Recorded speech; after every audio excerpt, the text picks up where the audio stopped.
Samantala, sa kasagsagan ng sama ng panahon, isang senior citizen ang tinangay ng malakas na agos habang tumatawid sa isang spillway sa Rodriguez, Rizal. Kita sa CCTV footage na naglalakad ang matanda.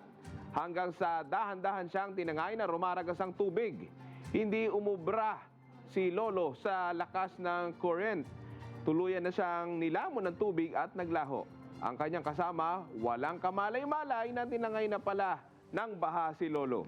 Straight lang siya sa paglalakad. Agad naman rumisponde ang local officials ng Barangay San Rafael matapos makita sa CCTV ang insidente. Makapagpigil, hininga ang pag-rescue sa senior citizen. Inilangan pang nakatali ang rescuers bago nila sagipin ang matanda. Ayon po sa local officials sa barangay, nawala ng malay ang biktima at binigyan ng paunang lunas bago ihatid sa ospital.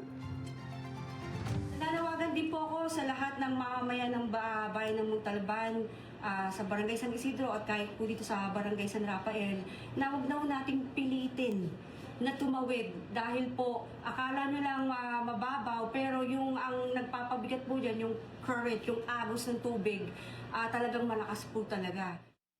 Hey,